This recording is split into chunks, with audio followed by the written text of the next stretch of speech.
Hi everyone. I can see everyone coming into the room and joining. I see some familiar names there, so that is quite nice. So I'm just going to wait a moment while everyone joins. So if you would be kind enough in the chat box to let me know if you can hear me, if you can see me, and if you can see my screen, I would be very grateful if someone wouldn't mind just in the chat box letting me know that we're all good from a technical point of view. Yes, yes, yes. Thank you so much. Excellent. Hello, hello. Okay, so let me explain how the session is going to work. So sometimes at Viva, when we are launching a course, we do a webinar, much like this, and we might go through a slide presentation. So for example, in the past with Strategic Case Study, we have gone through a brief slide presentation, maybe covering the pre-scene and some key content and that side of things. But what Viva have decided to do this time is to give you a little bit of a flavour of what the elite course is like. And so this will be a slightly more informal session because it essentially is going to be the first elite workshop. Now, some of you might already be signed up to the elite workshop. Some of you might be deciding what you want to do. Now, let me reassure you, if you want that initial overview of the pre-scene and our initial thoughts, then there are pre-recorded webinars on that are available on YouTube. And I understand from Viva they are going to post links to that which will follow up on this webinar. So you will get some detailed analysis of the pre-scene from that. What we're going to do today is essentially have a workshop. The only difference that we would have between this first workshop and what future workshops would be like is that future workshops are not done as webinars. So for example, a lot of students will pop their camera on. I will obviously have my camera on. Students will be able to unmute themselves, speak, discuss, ask questions, as well as asking questions in the chat box. And that's one of the things that I really love about the elite group. So that's the only difference. So I will talk about what future workshops would look like and that side of things. But if you did join us, let's say from workshop number 2 going forward, you'll be able to chat, ask questions, discuss. And in fact, that's what we want. It's all about brainstorming, asking questions. And that's why no two workshops are the same between different cohorts. So that's what we're going to have a look at. So the aims of today are to give you a flavor of what an elite course with Viva feels like. It will be quite informal. Ordinarily, I would say it would be interactive. I'm going to do my very best to keep an eye on the webinar chat when we're going through things, and I'll specifically try and pause and scoot up and down and have a look at questions as well. In the first workshop in the elite course, what we want to cover essentially is how to pass strategic case study. I want to make it really practical. So when a student comes to me and said, I'm not sure on how to prepare myself for strategic case study, it's a tricky exam, I don't know how to prepare. That is what our first workshop is for. Sometimes a student will come along to me and say, do I need to revise all of my theory from E3, P3, and F3? And my answer is no. I don't want you just hitting the books. We want to prepare for strategic case study. We want to put the information in the way we want the information to come out. And that's what I tend to cover in the first workshop. What I'm really hoping after today is that you will have a list of practical steps that you can take that are going to get you ready for strategic case study. And then to have a look at the pre-scene or that initial pre-scene knowledge, we've got those pre-recorded webinars for you. Going forward in the other workshops, as I said, only difference would be, hopefully, you'll be talking back to me and we'll take it from there. Okay, so that's what we're going to have a look at. I will introduce you to the elite group and the suggested work program. So if you're going to join us on the course, what we will follow, for those of you that are already signed up, this will be the program you'll follow. I'm going to make sure that you understand the structure of the strategic case study exam. We're going to use CIMA's own blueprint, the core activities or the I can statements.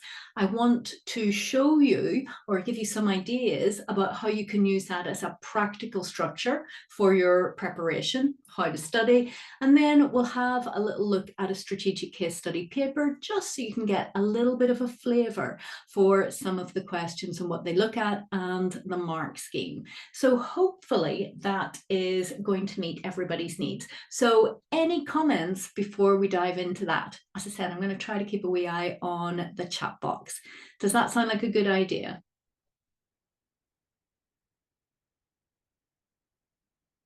Yep. Excellent. Right. Okay. And I suppose, you know, when you're on the elite course, you do work with me quite a lot. So you will see me in the workshops every week and in office hours. I'm going to explain what those are. And actually, one of the things that we have at Viva that I really, really like is we have a little app, a community space, just for, it'll be for the February 25 Elite Strategic Case Study group. You can ask me as many questions as you like on that. You can either direct message me or you can post them on the community. It is lovely for me to see students interacting with each other and helping each other. And like I say, at the elite course, it should be interactive. You should be spending quite a lot of time with me, and you should basically have all of your questions answered. So that's what we are going to see. All right. So let's have a little look at me. Now, ordinarily in the first workshop, we would do introductions, but we're not going to do that today with so many of us on the webinar. What I will do this evening or tomorrow morning is on that community space, I will post introductions. And then if you are in the elite group or if you join the elite group, that is where we can say, you know, what's our route been to CIMA strategic case study. I always like to ask students what they are most worried about so that I can build that into the course. So introductions, we will pause for now. But a little bit of an introduction to me, because I'm the person that you will be working with. So I'm currently based in Manchester, just north of Manchester in the UK, but I'm not from Manchester, from Northern Ireland originally. And I spent my first 20 years of my career working for the Big Four. And then I moved into being a freelance tutor, and I absolutely love it. And one of the courses that I teach is strategic case study. So I do teach quite a lot at the strategic level for CIMA, but case study is definitely by far and away one of my favorites. So let's have a little look at the elite group. So if you have signed up for the elite group, or if you plan to sign up for the elite group, this is what you will get. Now, webinars, these are all pre-recorded. So we have some pre-recorded webinars for you. As I said, the initial briefing one is available on YouTube. And then if you sign up either to the elite course or the standard course, you will get access to those webinars. Now, I think it is a big advantage, especially for the February 25 sitting, that you have the full suite of webinars. We've got 7 webinars, which I'll chat you through, and you can work at your own pace. So I can make a suggestion as to how you should listen to those, but you can work at your own pace. And as we move through the elite program, you can ask me questions about those. One of the things that I mentioned is office hours. And again, this is a huge advantage, I think, of the elite course. So our workshops tend to be same time as this, 7 to 9 p.m. And you can have a look on the website, or I've got the dates for those in a moment. And what we do before every office hours course from 6:30 p.m. I am there, and you don't have to, very, very informal. If you want to, you can dial in half an hour early. And that is so you can ask me any questions. It could be a technical question. It might be something to do on the mock. It might be something to do with your study technique. You might have an article that you've seen, an industry article that you want to have a chat through. It is just to give you some free, unstructured time when you can dial in and you can join me, you can join some of your other colleagues and ask a question. But the other thing that I would say is you don't have to wait to ask your question until those office hours session. As I said, we have our own little space on the Viva community. You can direct message me as well. And I do try to be as responsive as possible, because that way, for strategic case study in particular, you can make sure that you keep your confidence up, you're getting questions answered at that point in time, because you're all busy people by the time you get to this stage in your career. We want to make sure that you're motivated, your questions are answered, and every single 15-20 minutes that you're spending on study is effective. So the office hours in the Viva community will hopefully help with that. We do have benefits in the elite group as working as a team. I love to see students interacting with each other on the community. I know sometimes students set up WhatsApp groups together for themselves. And also when we get on to workshop 2 through to 6, they are very interactive. So I very much like it when students unmute themselves, ask questions. The ideal for me is I can have 2 students arguing around 2 different points of view on a point. And the thing is about strategic case study, we need those balance points and different points of view. So students help each other. So working as a team is a very big part of it. Now, if you're on the elite course, we do structure a lot of the workshops around the mock exams. So what you will find is there are 3 mock exams. Now, it is a very flexible course. You can submit your mocks at any time that you choose to. However, because we're going to build in the mock debriefs around this, we do have a suggested mock timetable. So they are deadlines in inverted commas there. Hopefully you'll forgive me for the air quotes. Sometimes my children don't forgive me for that. And you can see here, I have some suggested deadlines. And the reason for that is that we will then do a full deep dive on those mocks and pull them apart. We will have a look at what our thought process should have been, how we should have planned our answer, technical points in the answer, how we develop points to raise it up to those higher skills, the whole thing. And it's very much centered around the group that I have in front of me. So I'll have some pre-prepared points, etc., in case people are quiet. Doesn't always happen, but it is very much to make sure that you have every question answered on that mock. Time management, the whole lot. So you can see that we will be debriefing mocks 1, 2, and 3 in workshops 3, 4, and 5. I will tell you what we're going to do in the other ones. So really, that I think is your very best preparation. If you look at the CIMA advice, one of the things that they say to do is do full mocks to time. Now, we need to get our mindset around what these mock exams are. They're not necessarily a test. They are part of your learning and development. And what we want to do is we want you to get your marked script, because you will get personal feedback from the feedback team, the marking team in the elite group. And very much what we want you to do is review the feedback on that mock in detail. Bring it to the workshop. Every question that you have on that mock will then hopefully be answered either by the marker or by me. You will then have a good sense of what you did well, what you did less well. You make a plan with me to improve on your weaknesses, address those weaknesses, and then you put that into the next mock. So you do all of that before attempting the next mock. And for the students in the elite group who have done well time and time again, they always come back and say that iterative process on the mocks made all the difference. There is no substitute for that practice. So taking that hand in hand with the workshops, that's where we're trying to pitch ourselves. Now, the ideal, obviously, is you do your mock before the workshop, but sometimes there's bumps in the road. For that reason, all the elite sessions are recorded. So if there's a particular session that you can't make or you haven't done the mock in time, then it is recorded. You can listen on catch up, but you've still got access on that Viva community or direct message to maybe ask me some questions that you had that weren't covered in the session. So that is the essence of the elite program, working together as a team, very much responding to the questions that we have, and it is structured around mocks and that iterative process. So that's what we are looking at. The office hours, very informal, but again, tend to be popular with students. Sometimes students rock up and just ask me questions on the spot. Sometimes we have a little bit of a running agenda. So something might pop into your head and think, do you know what? I'm worried about currency risk. So you might say, Laura, do you think you could cover currency risk in office hours? No problem. You might say, Laura, there is still something on that mock I wasn't happy about. Can we go back over that in office hours? No problem. That's how it works. Okay, so that's a little flavour of the elite group and how some of the sessions work. Now, often for our first workshop, my elite students will say to me, well, what is a suggested work programme?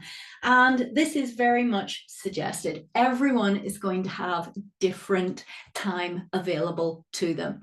And again, one of the things that students will do on the elite programme is they might drop me their study timetable and say, do you think this is enough? Do you think this has the right balance between maybe some technical content, mock practice, mock debriefs? Sometimes students say to me, I'm extremely time limited. Can you help me come up with a work plan? What would you prioritize? I have a lot of students maybe who have come through the FLP program and they lack confidence in certain technical areas. We can always make them feel better. So again, it's very, very bespoke. This is what we would suggest, but we are there to help you with your program. So workshop number 1, that's us today. We're going to have our course overview and help you study, make a study plan and that side of things. And then the next thing that we would do, what I would recommend for those coming back on workshop 2, is you want to make sure that you've ticked off our pre-seen webinars and the industry webinars. I need you to listen to those and be comfortable with that content before you come to workshop 2, because we'll be brainstorming a practical example and we want to use that pre-seen knowledge. So that's what we would suggest you would do. And that's probably round about 5 or 6 hours of study for those. Then when we come to workshop number 2, which is in a week's time, it is very much putting some of the skills that we're going to talk about today, some of the ideas and skills that you will see in that pre-seen into practice. So a very relaxed, open discussion. We will do exam standard brainstorms, tend to base them on a past strategic case study paper, tailored for Rotomine, and we can all look at some of the skills in practice, but quite high level and a brainstorm. Then we take it up a notch. What you need to do then is have a look at my favorite series of webinars, which is the Applied series. Now, if you have studied with Viva before, you will know how helpful the Applied series of webinars are. These are by far and away my favorite because they do cover technical content. So the key technical content, a little refresher on those in each of our areas, E3, P3, and F3. But then where they are the most beneficial is you get a requirement, and it is all based on a past exam paper, and it applies that theory. So we're going to look at the apply the theory, which is a key skill, and I walk you through a suggested answer. And what I've aimed to do in those webinars is when I'm walking you through the answer is break down the exam technique, break down the thought process. We'll have a look at the requirement. We'll have a look at the little bits and bobs of information that we have.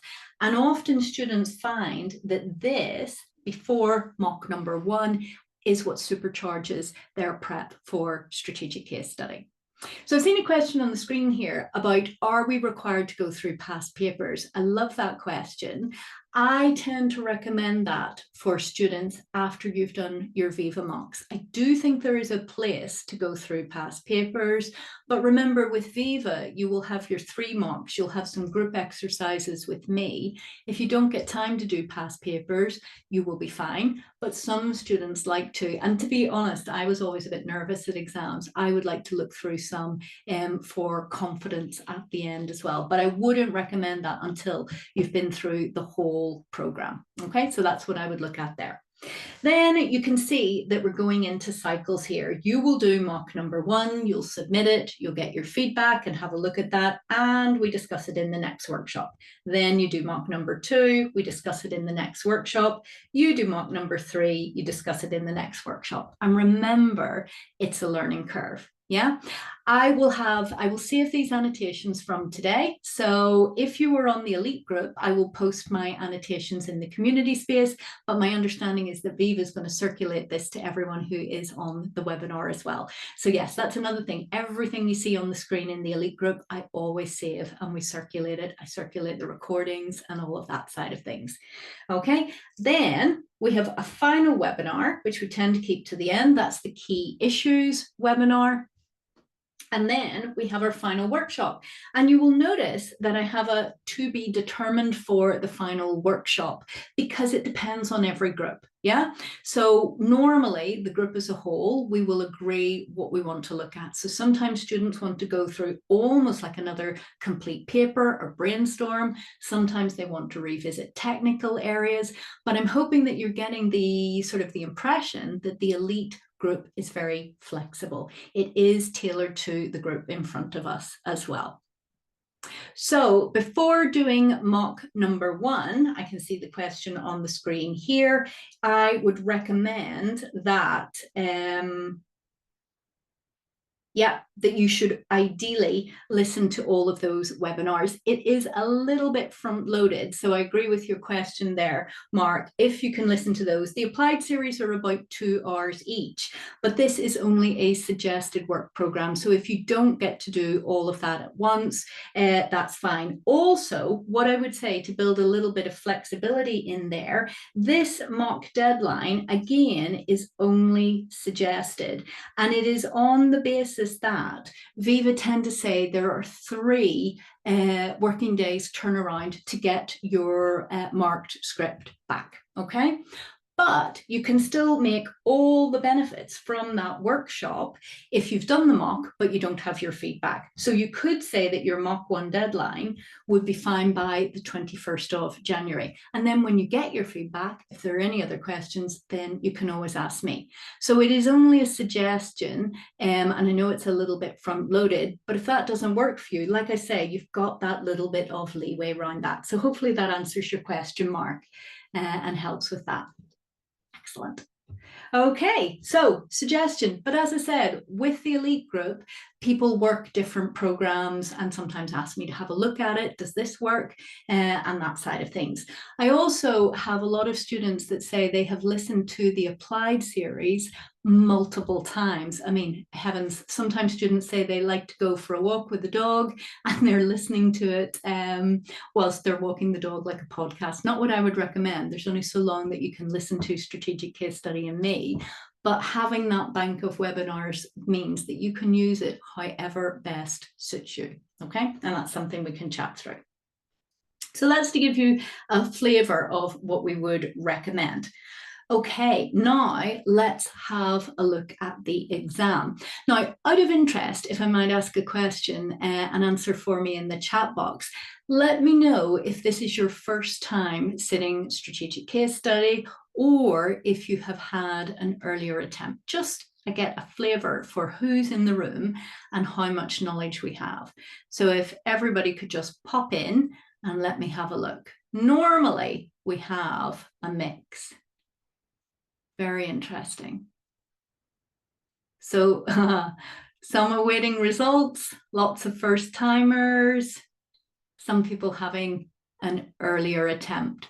For those of you that have had an earlier attempt, again, I always like to try to have a little bit of a one-to-one chat with you because I want to make sure that if you work with us, then next time you go into the exam, you feel that you've got something different, a little bit of a different approach or a little bit of an extra aha or skill or, right, I can see what I did next time. Okay. Excellent. Right. So lots and lots of first timers. Right. Let's give you an overview of the exam. Now, assuming that you are on standard time, and I know people have adjustments, we are looking at a 3-hour long exam. And the exam, I remember when I started to teach strategic case study, I was absolutely horrified because it is 60 minutes per section and you get 60 minutes and that's it. So if you run out of time, it will move you on to the next section. So one thing that we have to work on very, very strictly is time management. We want you to rehearse. I always call them mocks rehearsals. We want you to rehearse how you manage yourself in those 60 minutes so that you will perform to your best. Now, there is no such thing as the perfect strategic case study answer because we've only got 60 minutes. No one could do the perfect answer in 60 minutes. But what I want to work with you to train you to do is perform very well within 60 minutes 3 times over. That's what we need to do.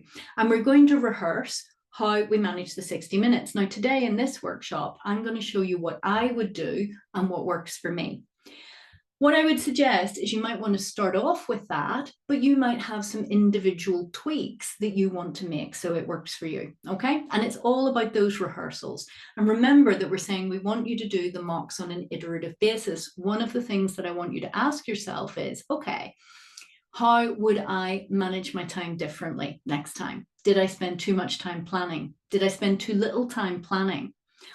Did I spend too much time on one point and not another point? These are the things that we cover in the debriefs, and it is really important because time management is essential. There's no choice in this paper, so you need to complete every section and every requirement. Now, there are usually 2 subtasks per section.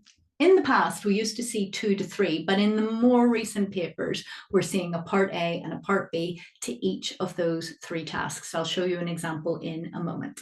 Obviously, this is a written exam. Another general question to ask you in the chat box, but for those of you that did the objective test papers, who likes objective test questions and who prefers a written paper? I'll go first. I know I so much prefer a written paper. So I teach P3 and E3, and I would rather sit strategic case study any day. So if you did do the objective test papers, let me know. Do you prefer a written paper or an OT paper? So far, it would seem to be a preference for written papers. Ooh, an outlier there. Do they know with your objective tests? Oh, lots of people prefer objective tests. You're obviously much better at them than me. What I find sometimes when I'm teaching E3 and P3 is I have to say to the students, I want you to narrow down your thinking. I just want you to focus on what is in the question, where it's the opposite at strategic case study. I want you to open up your mind. I want you to think widely. I want you to think about wider ramifications. So for those of you that have said written papers, definitely that sits with me as well. That would be my preference. Excellent.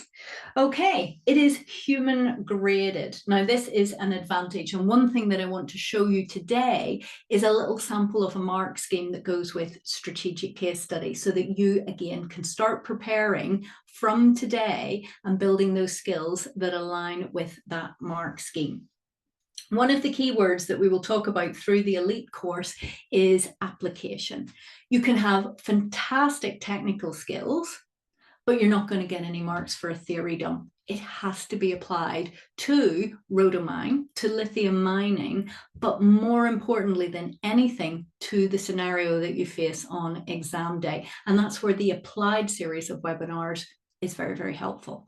Again, you can learn the pre-scene off by heart, but if you just regurgitate pre-scene facts and you are not applying them to the scenario that you see on exam day, again, you are not going to maximize your results.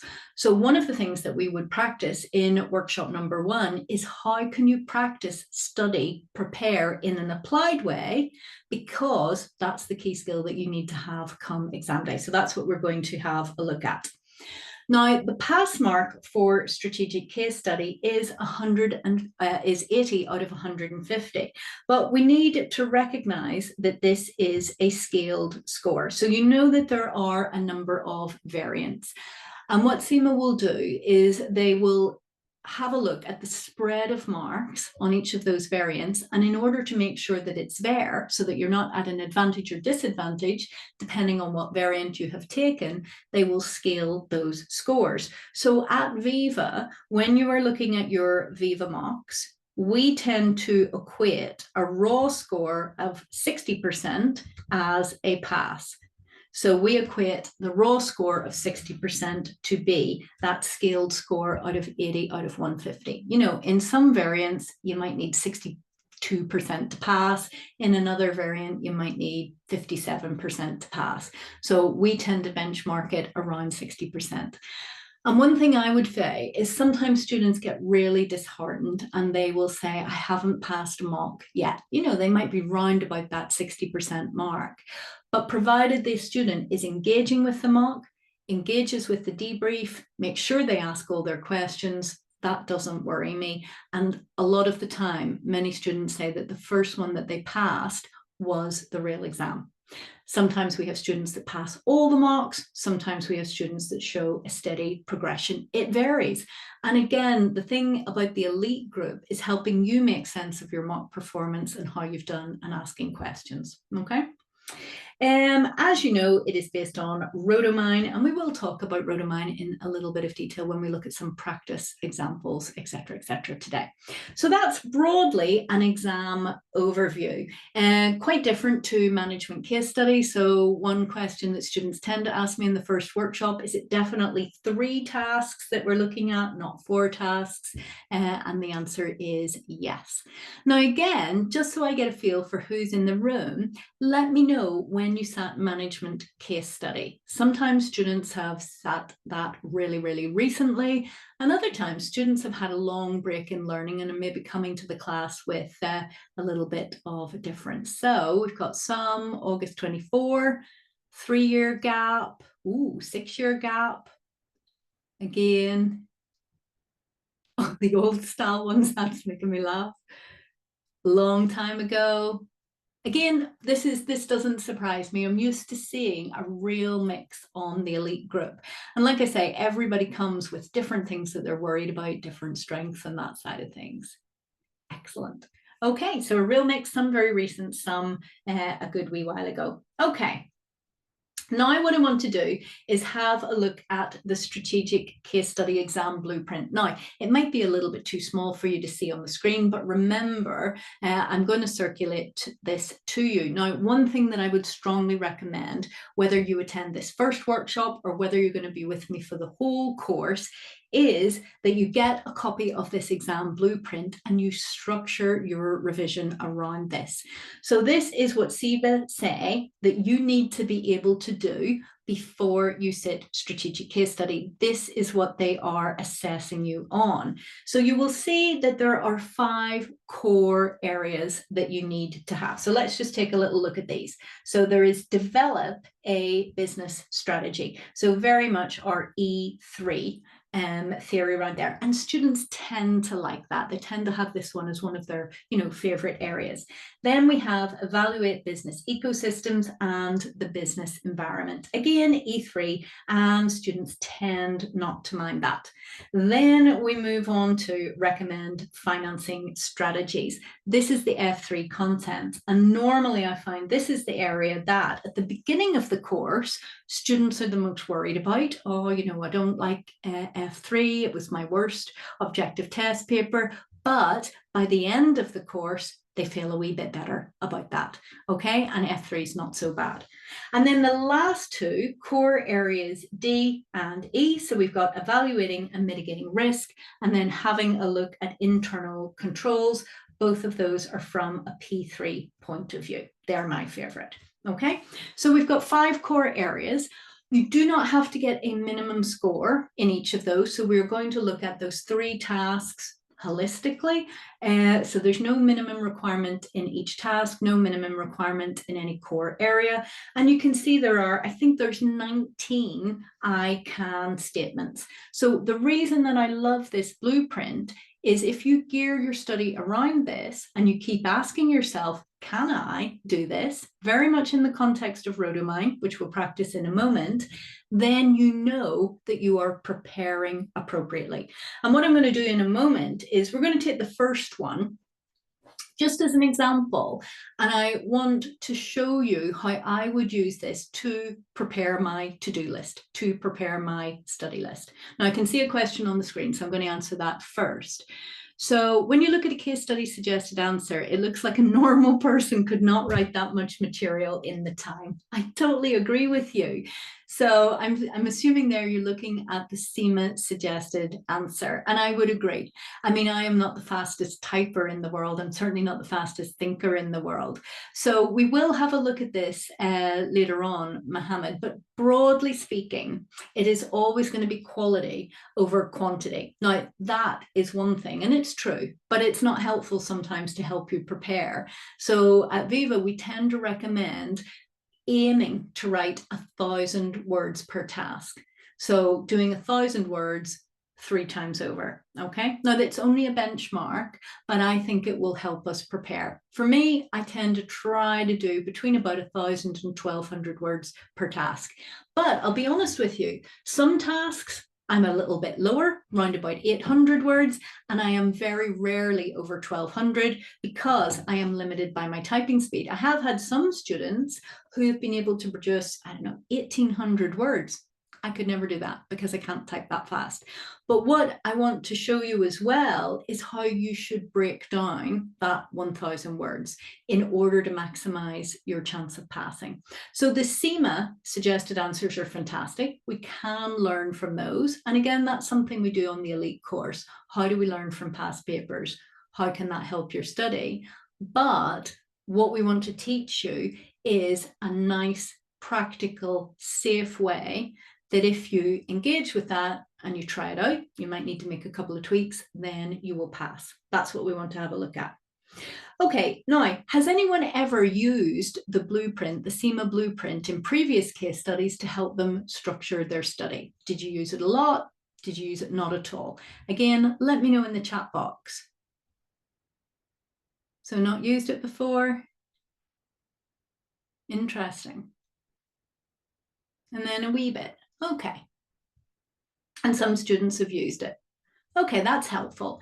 Again, another question. Sorry, this is like a workshop where I'm asking you lots of questions. Have you found your study for case studies in the past or your thoughts about studying for a strategic case study that you have a really clear idea of how to prepare? Or is it an exam where you're not sure how best to spend your time? What would be some of your thoughts in terms of how you think you should prepare for a strategic case study? Do you have a strong idea? Is it a structured approach? Let me know what you think. Again, this is normally what I would ask in the first workshop. And people would dive in with their microphones, but I can have a read of it on the chat box. So let me know how you've prepared for case studies. Do you have a clear idea? Is that something that you think would be helpful? Around some advice on how to structure and prepare. Yeah. So having a look at past papers and following a similar format, I think that's great. I do think there's an awful lot that we can learn from past papers. And sometimes students say, but it's a different pre-scene. Yeah, it is. But some of that thought process is in there and it can be very helpful. So knowing struggle where to focus. Yeah, that's what I would find. And the thing is, it's an important exam. It's your last exam. We want to make sure that every half hour that you're spending on study, you're going to get something from it. That's why I want to try and gear it around this blueprint. So again, quite a few of you saying that you struggle with structure. I'm liking the structured approach with your timetable. Yeah, that's what I would have done in the past. So the feedback on mock papers is awesome, and that's helpful. Yeah, I would agree with that. Mark as well. Definitely, I think a structured approach and getting that idea of it's a rehearsal. What would I do next time? One of my favorite phrases, and you'll hear it many, many times, is what does my thought process need to be? So I see this requirement. I see this unseen information. We have a go, but when we do the mock debriefs, great if the same scenario comes up, but if the exact same scenario doesn't come up, what I think that we need to prepare for in the elite group is if I can teach you a thought process, how to break down the requirement, how to have a look at the unseen and actually see the information that will help you generate the points, then that's where we need to be. Yeah? Okay. Now, I can see some questions as well, and I want to answer these as we go along. So is there a general rule about how many paragraphs per question? Well, yes, Anna, I'm going to show you what we suggest, and it will make more sense when I show you a sample paper, is each task is broken into 2 subtasks, and they have relative weightings. So say, for example, part A might be 60% of the first task, part B might be 40% of the first task. At Viva, we tend to recommend making 1 paragraph or 1 point per 10%. So on that basis, part A, we would be looking at 6 ideas, paragraphs, and part B, 4 ideas and paragraphs. And what I will do, Anna, is when we have a look at this, I'm going to show you a little bit of a straw man or a structure that then you can hopefully use to practice with that. Okay, so let's imagine that we are looking at making our study plan, or for those of us who are looking to have a structure, we want to have a look at using this blueprint to help us prepare. That's what I want to show you now.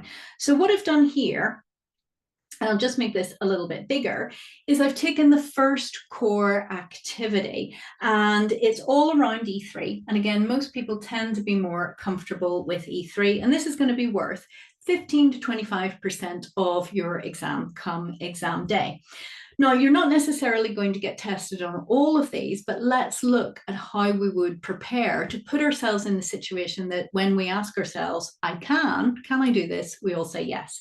So I've broken down each of them here. So let's look at the first one. So I can evaluate strategic options, digital and otherwise. Now, I'm sure you know from doing your objective test papers or from coming through the FLP route that we know that CIMA really do like to test digital strategies and that side of things. So we need to be prepared for that. Okay, now how do we take this statement and decide the best way to prepare? Now, from a technical skills point of view, I'm sure everyone is happy if I asked you to evaluate something that you would use the suitable, acceptable, and feasible model. Does everyone feel comfortable with that? When you see evaluate, that is what you should be thinking. Yeah. Excellent. Now, this is a good example of how technical knowledge, knowing that that's suitable, acceptable, feasible, would help us structure our answer. So, for example, let's say this was part of a task A. First task, first part of the task, there's some sort of strategic option presented to us in the unseen, and we're asked to evaluate it. So let's imagine that's our requirement. And let's say, for example, it was a 60% task. So 60% of this full task. Well, we are suggesting that you maybe raise 2 points on suitability, you maybe raise 2 points on acceptability and 2 points on feasibility. That's the type of way that you can use the technical model to help you structure your answer. Now, you're quite good on the chat box, so let's see how we go on this. If I asked you, well, what do we mean by, is it suitable? Drill down a little bit more on that theory for me. Suitable in light of what? So again, this is revising our technical knowledge at this stage. Can anybody remember what suitability means? Fits in with the mission. Excellent. So we would say suitable in light of the mission. So again, we are using this blueprint to help us revise and in line with strategy and the industry. Perfect. So I'm going to combine those and call those sort of strategic fit. Does it fit with what we want to do in the strategy in the context of that industry we have? Perfect. Now, what you would do there is you could possibly have 2 headings, suitable in light of the mission, suitable in light of strategic fit, and then you would look at the unseen and you could prepare your answer. When I say acceptable, what do I mean? Acceptable to whom?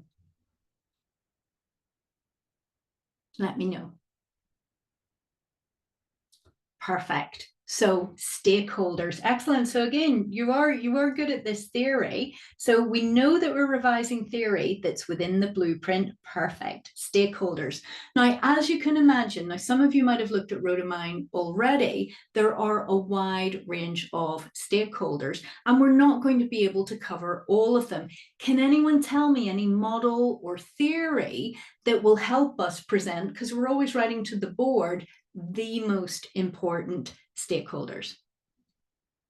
Again, we're revising, we're using this blueprint to revise. Perfect, Mendelow's matrix. And when you look at Mendelow's matrix, what are the two things that we use to classify and then prioritize our stakeholders? Brilliant. Again, you're about to be hit with my Northern Irish accent when I say power. And then we have interest. Excellent. So what I would want you to do here is you would look at any particular scenario and you would think which stakeholders are the most important in this scenario. And the way you would justify your choice there and the things that you would draw on is you would look who is the most powerful and influential, who is the most interested. Now, clearly, we're going to prepare from the pre-scene. So when you do the pre-scene webinars, one of the things that I want you to do is have a Mendelow's matrix and populate that with pre-scene information. That's for context. You've got that, and then you flex and adapt that with what you see on exam day. Okay, so we prepare from the pre-scene, that's normally the context, and then we use that to adapt to what's in front of us in the unseen. Perfect. Now, feasibility, when we're talking about feasibility, feasible, what do we mean? Excellent. So it might be financial feasibility, really good example there. Technical feasibility, I like that. Yes, can we do it? Excellent. And skills, perfect, and other resources, really good. One of the other things that I tend to put in with feasible, and we see this quite a lot in case study, is time. You know, oftentimes Martin, our FD from Rhodomine, will come along and say, look, the board have this proposal. And sometimes they've got some crazy plans that they want done within a week. But remember, mining, nothing happens fast in mining, for example. It's, you know, by the nature of it, it's very large scale. So time is also another one. So here we have an example of revising some of our E3 content, very much geared on the core activity. So I'm very happy that we know suitable, acceptable, feasible.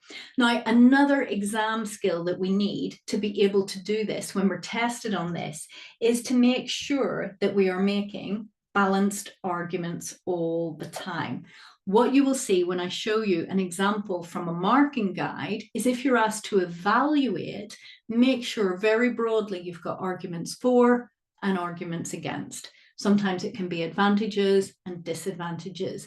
This is where I need you to think in those gray areas a lot, and we're going to get lots of practice on that. Now, in order to do that, again, we are writing to the board. A key skill is that you will be able to recognize the significance of a certain point, the impact of a point. Which ones are the board most interested in, the most impactful? Now, if any of you have listened to the pre-scene webinar to start off with, you know that I have one of my nice built-in shortcuts for, there's an area of the pre-scene, and if our unseen scenario touches on any of those areas, it is by default a significant issue. Does anyone know what area of the pre-scene that might be? Or can you guess? I mean, there's probably going to be many of them, but it's one of the ones that I have as a mental checklist to help me in the exam. Again, if you work with me on the elite group, we'll get used to all these mental checklists that we run through. Principal risks, excellent. So one of my favorite pages in the pre-scene is the principal risks. I want you to go in to the exam and you know the principal risks off by heart. So when you read the unseen information, if that either helps address a principal risk, so address a threat, or alternatively, if it exacerbates one of those threats or risks, by definition, it's a principal risk, it's significant, you need to bring that to the board's attention. So again, these checklists, again, significance, think about our key players. If we have prepared a list of key players, if our unseen scenario is going to impact on any of those, by definition, that is significant and we want to bring it to the board's attention. So these are the ways that we are going to build our skills to help us evaluate strategic options. Okay, so that's some of the technical skills. Now, how can you guide your pre-scene knowledge and your industry knowledge around evaluating strategic options? So what we need you to do is prepare a list. Now, I don't expect you to come up with this list on your own. I don't expect you to have a fully fledged list before you start to study, but you need a list of strategic options. And the way to do that, or a lot of them, are covered in the pre-scene webinar. So as you go through the pre-scene webinar, and I am using the information within that, I will suggest maybe some strategic options that our examining team are hinting at. So you can make a list of those. And then this is where I want you to actively practice. I want you to practice skills of evaluation. So those suitable, acceptable, and feasible, using the pre-scene information. And also, as you read around the industry, using some industry knowledge and research. You may not get asked that specific strategic option, but honestly, if you do this, you will be used to that thought process. You will have done a lot of your thinking before you go into the exam. You will almost have a little pre-prepared list of ideas. Now, it's so important that you react to the unseen on the day, but this will make you sharper and faster. Okay, it works time and time again. And in office hours and in the elite group, if there is something that you have thought of and you're not sure, then we can ask and discuss it. So for example, some things that you might want to put on your list today is maybe Rhodamine will look at diversifying into mining of sodium. Now, why am I saying this? If you've had a look at the pre-scene already, you will see, I think it's on page 21. At the end, there's an article from the Portland Telegraph. Now, it's all linked to an environmental agenda, which we know is a key theme for this. Excellent. It is a cheaper cost alternative, well done, to lithium batteries. Now, sodium batteries are cheaper, but they're also a lot bigger. We know this from the Portland Telegraph article. So because of their size, they are currently not suited to electric vehicles. But what they are suited to is storing electrical energy, maybe from wind power or solar power. Perfect. Now, the technology isn't quite ready. Can anybody remember, if you've had a look at the pre-scene, when the technology would be ready? Again, sometimes I forget and I have to look at the pre-scene, but sometimes it's scary how much we learn. And remember, 2030. Well done, Billy and Jania. Excellent. So imagine if you're evaluating something, this is what I want you to practice at home. The board might be saying, look, we have a problem. We need to generate profits and revenues right away. So is diversification into mining sodium going to be suitable, acceptable, feasible? Well, think about the current problem that you would be faced with. If you need an immediate boost to profits, but really the technology around the sodium batteries is about 5 years away in 2030, is that going to address the problem that you have in front of you? This is where I want you to do that brainstorming, do that thinking. It will get you looking at the pre-scene in an applied way, and it will build those skills of evaluation. And so I think you're doing everything all at once. So you will mind map around diversification into mining sodium.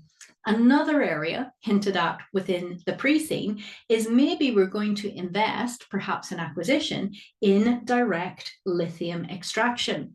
Now, for any of you who have looked at the pre-scene already, why might looking at direct lithium extraction be attractive? So I think this is mentioned quite early on in the pre-scene, around about page 5, but there's quite a lot of detail in it. And Rhodamine does not use direct lithium extraction, so it is cleaner. Perfect. We know within our vision and within our values that we say that we want to operate in a more sustainable way. Perfect. So it would align with those. So we could make a note, direct lithium extraction, looking at suitable, well, it fits with our mission and our values. You will have that fact to hand if you use this. It reduces the environmental impact. Perfect. We know there is a table within the pre-seen document showing the carbon footprint, the water usage and land usage of our hard rock mining, our brine mining, and direct lithium extraction. So we're going to practice all of the things that we can draw down on. What would shareholders think? You know, would it be acceptable to shareholders? I want you to brainstorm this in advance. Would it be acceptable to the governments in the jurisdictions that we operate? Gearing your study around this is just going to raise your knowledge level, and you're going to have thought of a lot of issues, so you're ready to hit the ground running. That's what we want. Does that make sense as an idea of how we can use this blueprint to help gear our study, to help target what we should look at within the pre-seen, to practice both technical and exam skills, but with scenarios as well? Obviously, it'll go hand in hand with that pre-seen webinar. This is what I want you to do. Hopefully that's going to make sense. Good. And what I will show you in a moment is how that marries up with the marking guide as well. Yeah? Okay. So I can recommend strategic decisions. So, you know, an option might be available. We might have to evaluate it. We might have to make recommendations. Now, what you'll see is they absolutely love recommendations at strategic case study. So when I'm looking at technical skills here, I'm really thinking about exam skills. And one thing that I'll work with you on in the elite group is when we're talking about recommendations, you've got to be able to justify your points. I'll show you a mark scheme. And using the unseen information and then your pre-seen context, can you support why you're recommending your point? I want you to be able to be confident that if the board said, well, why are you recommending that? That you can say, because this, this, and this. You know that it is important. And with recommendations, again, we practice this, but sometimes students can forget just how practical recommendations are. If I asked you in the workplace, I bet you would be able to do it. So don't lose that practical skill that you have in the workplace when you're in strategic case study. We want things that are practical. So again, have a look at any time frames. Can it be practically done? Is it feasible? Do we have enough money, skill, resource? And more important than anything, when you're making a recommendation, it's got to be relevant to the scenario. Most strategic case studies are around some sort of a problem. Not all of them, but there is a bit of a problem focus. Does it solve today's problem? Now, when you're making recommendations, let's think about how we can sort of elevate our answer a little bit. Let's say you had 3 things that you were recommending. What else would the board want from you? Or if you were looking at practical implication, you know, are you just going to say, well, here's my 3 recommendations? What questions might that raise? How can you maybe make your answer a little bit sharper, maybe more appropriate for the board, a strategic level board? Any ideas about some skills that we could bring in there?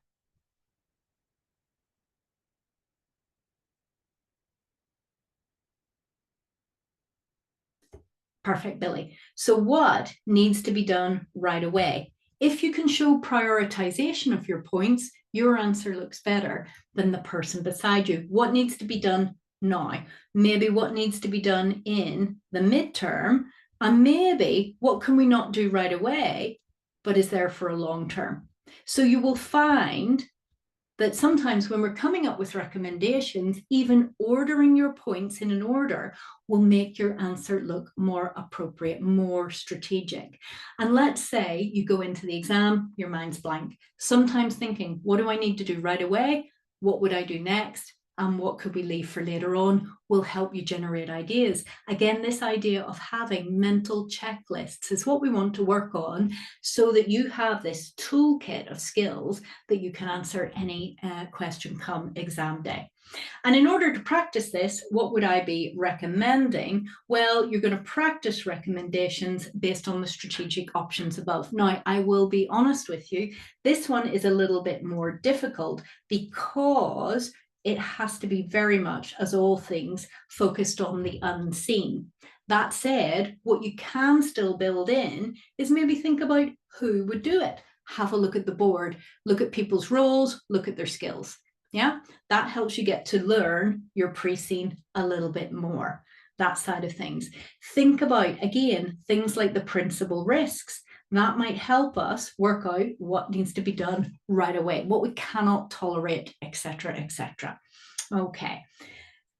If we're having a look at acquisitions and divestments, well, the technical skills are the same. I'm not going to go over those again. You've already shown me that you know suitable, acceptable, feasible. You've got a good understanding of that. So what acquisitions or divestments might we see? Because again, what I want you to do is prepare a list of these. Look at the pre-scene webinar again. I've made a lot of suggestions, and let's do some of our thinking before exam day. We're going to practice our skills of evaluation. So some of the things I think that you might see is perhaps we will look at divesting a mine in a politically or economically unstable jurisdiction. Can anybody give me any details from the pre-scene that you might have seen already, why we think that is maybe a likely exam day scenario? Because that's what we want to use the pre-scene for, to help us run through likely exam day scenarios. So what do we know? Is that something that could happen? Yes. So I think it was our last 2 acquisitions from memory have been in politically unstable areas. Yes, so we've got 2 mines, you're correct. And as well as that, it's in the principal risk document. So it says that governments in the jurisdictions where we operate vary in terms of integrity. So I definitely think we're going to get asked on ethics in there and that side of things. So recent acquisitions, we've got a couple of mines are in there. So again, what I want you to do is do your thinking in advance. What would you be looking for to make a divestment suitable, acceptable, feasible? Think of acceptability. What might shareholders say? What might the local government say? I want you to do some research about how easy it is to sell a mine. What can anyone think of any practical problems if we wanted to divest ourselves of a mine? Again, this is the type of brainstorming that we do in the elite group. Again, hopefully so that you're ready for seeing the situation on exam day. Licenses, perfect. We might actually be tied in that we cannot pull out for a certain amount of time. Excellent. What else can you think of? Do you think it is a quick sale? It has to be approved by the government. Excellent. So Tom, you said about finding a buyer and the fact that it would have to be approved. Excellent. So government approval. It's not that we can just, list the mine on eBay and sell it to anyone. It's a niche market. Excellent. And it's not cheap. Very good. Natalie, there are a limited number of buyers. And also, if we're selling the mine, is it going to be attractive to someone else? And we might have longer term contracts in terms of supply. Excellent. So we have to think about our supply commitments. If they're over the long term, it's not like something we're going to be able to do in the short term. So again, use this. We want to brainstorm before we go into the exam. Other things that we might divest of is maybe a mine with a low yield. I think one of the key things is that level of uncertainty that we see in this pre-scene. For our existing mines and for new mines, we do not know how much lithium is in those. We've got estimates, but what's a problem with some of our estimates about, let's say, a new mine and having a look at that, or an existing mine and knowing how much resource that we've got left? Can anybody remember anything from the pre-scene that we could build in here around the uncertainty about yields within our existing or potentially any new mines. It's a threat in our industry.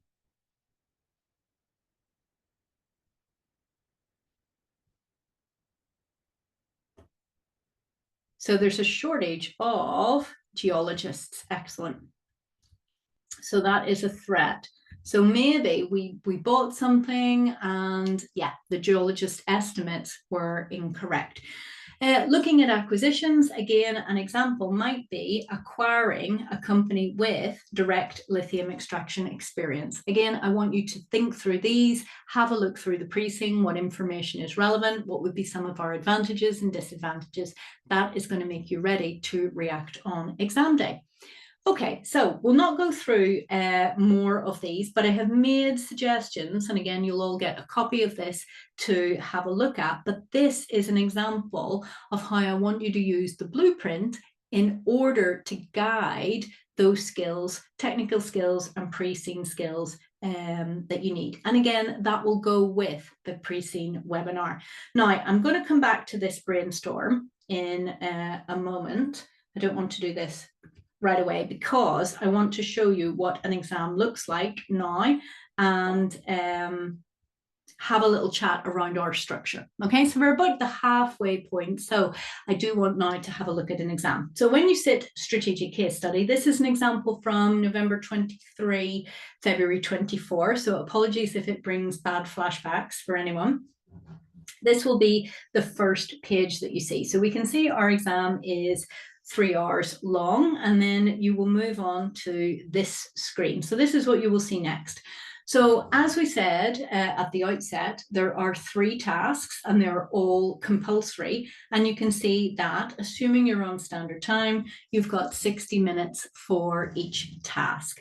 And then the number of subtasks, you will get this information to start off with. So you can kind of get your head around what you are looking at. So you can see that we have 2 subtasks for each of our tasks, and that's what we are seeing virtually all the time now. And you can see how they are weighted. So the first one, 60-40, then a 50-50, and then a 40-60. Okay, so that's what you will see at the beginning. Then we move on, and this would be our first task. So as expected, you can see here that we have 2 subtasks. The first one is 60% weighting, and the second one is a 40% weighting. So let's just have a look and see what these requirements are and see how you would feel if you got this on exam day. So remember, this is an old previous paper. So our FD, with Felice in this case, it would be Martin, for the one that we're looking at, has brought a news report to us, which has just gone online. So I would always focus on that. This has just been presented to the market. It's new to us. It's new to our customers. It's new to our shareholders, stakeholders. We really have to be in the moment for the scenario. We plan to brief the board soon, but they need our advice on 2 matters. So again, this always happens. So here we have that command verb recommend. Think back to the blueprint. We're going to be practicing what recommendations would look at. It aligns here. So we want to recommend with reasons. We've got to justify our recommendations. We're going to have a good knowledge of the pre-scene to justify what we're saying. We have to have a good knowledge of the pre-scene to understand the context of what's going on in this scenario.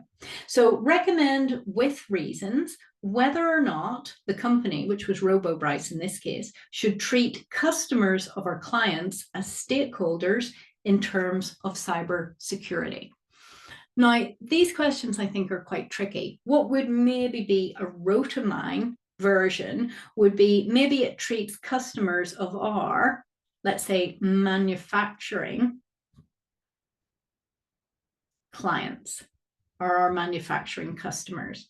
So for example, if this was, let's say, an electric vehicle client, we know one of our main customers who provides 22% of our revenue is a vehicle manufacturer. Well, maybe their customers, which are people like you and me, should RotaMine recommend or recognize us as stakeholders. Now, in this case, it was cybersecurity, but what I think would be more likely that we would see is maybe in terms of an environmental or potentially social agenda? Because I think that's going to be a key theme. Who thinks that's quite a hard question? Is that harder or easier than you thought? You have to provide a balanced argument. We should recognize them as stakeholders. We should not recognize them as stakeholders. And again, if we get some time today, we can have a little brainstorm on that. But what's your first impression of that as the type of task that you will need to do in, 5, 6 weeks? And because this is a 60% task, what we would recommend is that you're looking at raising 6 points or ideas. I tend to use a subheading for each one. And again, I'm going to run you through that structure.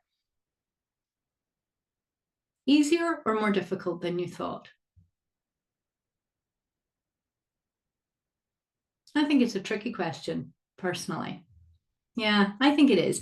I think we're seeing more and more of these kind of thought pieces, but we would need to, and I agree with the point on the screen. It seems like you would have a gut reaction and maybe come up with a point for and against, but would we struggle to get 6 points? Yeah, okay. The second one, again, look at the command verb, evaluate. So it is definitely aligning with that blueprint and what we're saying that we need to practice and the skills. And this time we're evaluating arguments for and against the view that the company in this case can guarantee absolute security of systems. Now, this one is very particular to this scenario. There was a breach in cybersecurity. It was due to one of our products. Can we guarantee absolute security? So very much thinking from a P3 risk management and cybersecurity point of view. And there, again, you need that balanced argument for and against. And we would recommend that you think of 4 points or ideas. Now, you do not need to always think of one idea per 10%, but what we would say is let's have that as a template.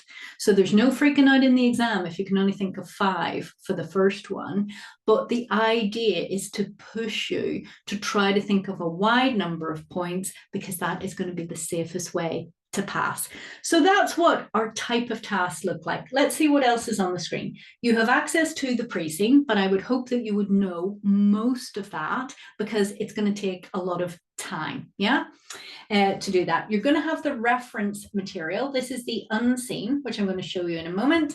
We have a calculator, which, to be honest, in strategic case study, there are virtually no calculations. So I don't know if that's good news or bad news for you. We hardly ever have any calculations. And if we do, they are very, very high level.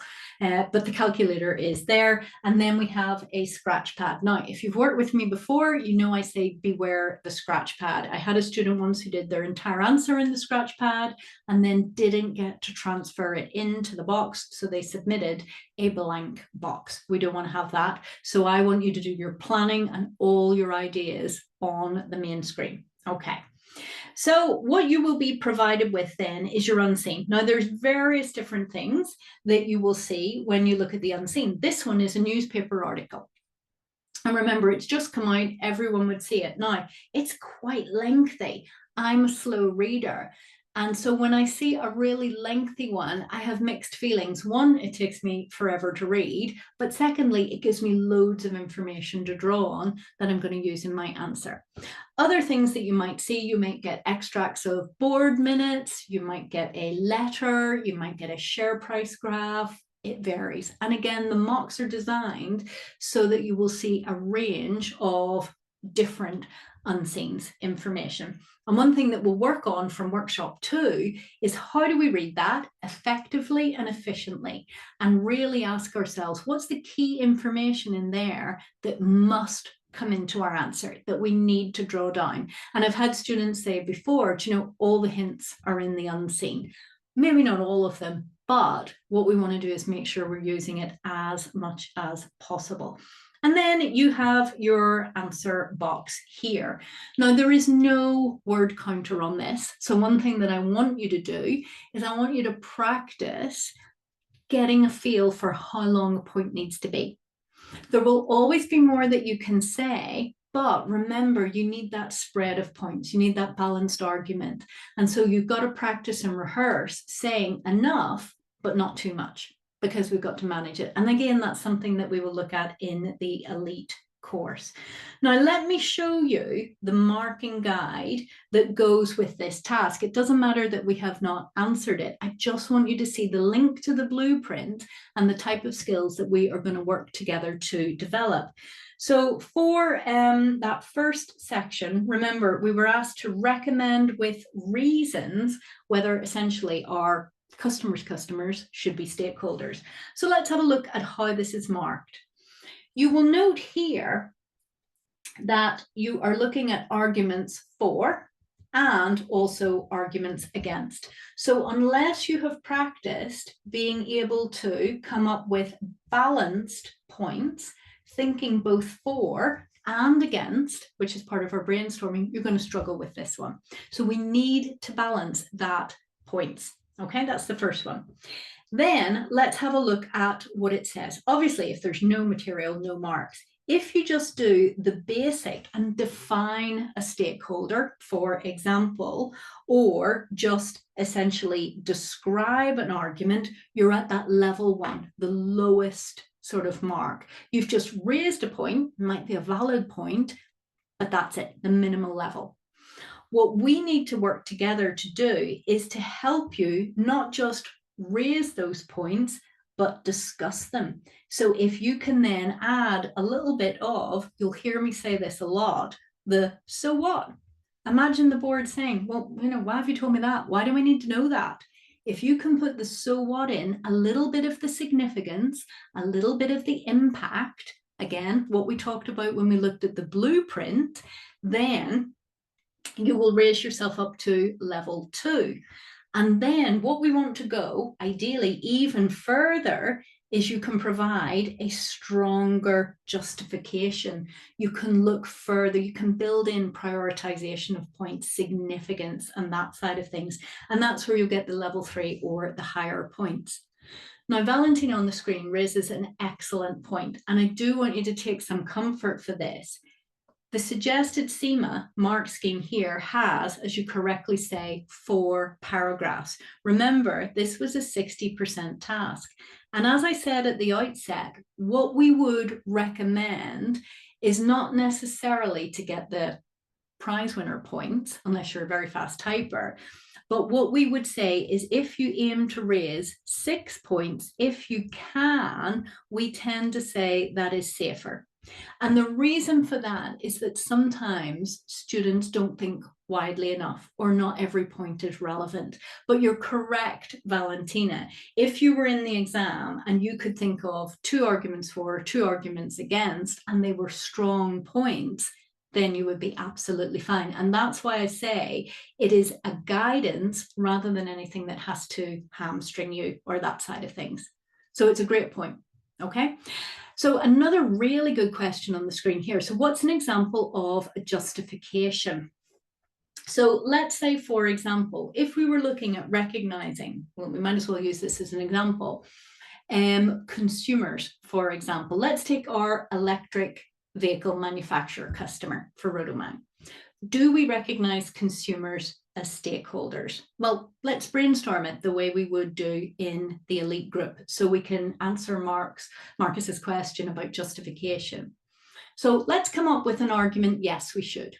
So can anyone come up with some points about why we should recognize consumers as stakeholders within Rotomine's business? What do we think? Because they are the market, excellent, and they drive demand. We've got this idea of derived demand. Both of those points are really good.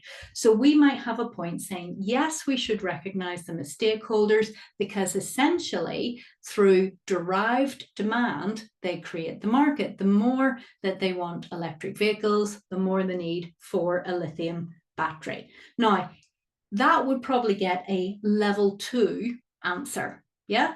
Taking it further now, Justin's coming up with another point. This would help with the stronger justification. So having a look at the definition of stakeholders and thinking about level of interest and level of power. So what would we say there?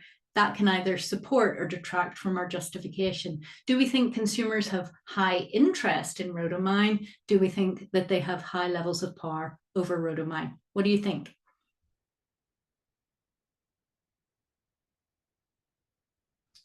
I mean, you can argue it both ways. There's never a single right answer. So not individually, excellent. And has anyone ever bought an electric vehicle? And if you have, did you care which mine the lithium came from for the battery? Or did you have a preference for the mining company? Again, we can bring in this practical thinking beforehand. So you might have a high level of interest and an argument no. What I would say is, to the extent that rhodomine has a reasonable reputation for sustainability and the environment, and by that, I mean, we can never have a great reputation because we are a mining company. But as long as we've not done anything disastrous that has appeared in the press, perhaps consumers arguably don't care. So we don't really need to consider them as direct stakeholders, or definitely not key players. But if we pick up on Natalie's point that's in the screen, they could have high interest in the environmental impact if, for example, there was some kind of incident. Maybe we were in the press and we were being criticized. Remember, our customers are going to have transparency around their supply chain, or they should do, most people do. And that could be very important to our customers and very important to their consumers. So that would justify the fact that we do need to consider them. And then we've got a counterpoint there. They're not interested. It's a raw material. So that would be an example, Marcus, of depending on which point you were going for, you've got to take it on those further steps. So we have an argument to say, yes, they're stakeholders, but maybe indirectly they drive demand in the market, and then maybe looking at a situation where their interest might be higher, and a situation where we would say, arguably, in that situation, we would be more interested in them, but in other situations, it's a raw material not. So it's about taking your thought process that little bit further, and that will apply for arguments for and against. Does that help answer the question a little bit, Marcus? Perfect. And again, I am hoping that you see the benefit of the more that we brainstorm and the more you make notes and mind maps of these issues, then you'll have thought of it in advance. You're just going to be faster. And every time you do it, you're looking at the pre-scene and you're building your pre-scene knowledge. You're going back to your technical knowledge guided by the blueprint and thinking, oh, that would help me. So it was great to see when you were chatting there on the screen that you raised interest and power. Perfect example of taking your technical knowledge, but applying it and using it to come up with points. Yeah. Yes. Now, Billy raises a really good point, and lots of students say this as well. Sometimes we have a gut feel quite strongly one way or the other, but we've got to force ourselves sometimes to think about the counterpoint as well. Yeah. So that's what we're looking at for those ones, balance point. And if we look at the mark scheme for task B, that said, again, evaluate, and you're specifically told arguments for and against here. And in this case, it was about ensuring cybersecurity. So again, let's have a look at what you're marked against. What is your human marker going to be faced with? So arguments for and against, you can ensure it and you can't. So we need that balanced points in there. And you've got those same descriptors. Do you just identify an argument? Basic level. Do you evaluate it a little bit more? Evaluation there for me is how significant is this argument? Is it one that you really need to know? And do you provide a stronger justification to bring it up? Those stronger justifications might come, like I say, depending on the scenario, with things like, does it impact a principal risk? Is it something that is an opportunity to us or exacerbates a threat? Sort of those immediate needs or importance. And again, we will practice those. So that is how it is marked. It is not like you get 1 mark per sentence. It's not that type of marking. It is read holistically. And you have that subjective view of, have you made the basic point? Have you developed it a wee bit, or have you taken it further? That's what we're looking at. Okay. Now, and you have to do that 3 times over. Okay, so that's what a paper looks like. And that leads me into my top tips for strategic case study success. So by far and away, the most important thing is do the mocks. For those of you that have done operational case study and management case study, which must be everybody by this stage, do you agree with that statement? Do you think the mocks is good preparation? Yeah, I think so. For me, it is the single best thing that you can do, those rehearsals. It's doing the mocks and then having that really, really structured debrief in terms of what you've done before. You must have applied study and preparation. So one thing I don't want you to do is go back to your textbooks and revise E3, P3, and F3. If you are looking at that theory, and that's fine, I do want you to do it in the context of rotomine. So you should have a particular theory or model, and you should be looking at the pre-scene to pull out all the relevant bits of information. You should maybe read an article about the mining industry and then think, what technical knowledge applies to this? What do I know from the pre-scene that if this was a rotomine situation, what would we do? Having that applied preparation and the brainstorming is the key. Students say that. So we know in our answers, we need to see unseen information. The single biggest mark killer that students tell me, and we see it in the examiner's comments, is the student did not react to the situation on the day. So the unseen scenario is the most important thing. Your answer has to be tailored to that. You've got to get that into your brain. It's not a nice to have, it is absolutely essential. And then you've got to have excellent pre-scene knowledge, because you will not understand that contextual information within the unseen without the pre-scene. What you can't do is suggest anything that doesn't fit with that pre-scene. Okay, then we have to have great technical knowledge in the areas of the blueprint. So we've had a look at some of those, and this is often one that I think is a little bit contentious with students. You have to have reasonable industry knowledge. And I actually think for this particular pre-scene, mining is quite specific. It is large scale. It is long term. We have, not a lot of mines. It's not like we can change something and roll it out worldwide in terms of a short time scale. We've got different jurisdictions. We've got different physical and geographical parameters. We have governments to consider. It is a very, very specific industry. So we do have to have a reasonable level of industry knowledge here. On the elite group, I will always be sharing with you articles and thoughts, and students do the same, and that's fantastic. Time management, we talked about how important that is, and I'm going to show you my suggestion now. Word count, you've already asked me about. My suggestion on word count, definitely quality over quantity. Look at the mark schemes. But when we are preparing, I think it is helpful to have a benchmark, and that would be 1,000 to 1,200 words. And then this is something that is essential. Some students do not like to plan at all. They think they've only got 60 minutes, so let's start typing right away. But my advice is think before you write. I spend about 10 minutes planning, and it pays off. One of your worst case scenarios, and I don't know if anybody worries about this, is you misread the requirement. And if you misread the requirement, it doesn't matter how much you write, you will not get there. So slow down, consider that requirement, look at the unseen. Remember, we said how important that is, make some notes. And then as you're writing your answer, what I would do is I would keep reflecting back to that requirement to make sure that you're still answering it. Okay. Now for time management, here's a suggestion. Okay. So you can have a wee go at this, maybe when you're looking at your first mock or some brainstorming. So for the first 10 minutes, the first thing I do naturally is read the requirement. Now I read the requirement first and get a good idea of the type of information that I think I might need. So if it says evaluate, if it talks about recommendations, I'm having a good look at what I think I might need.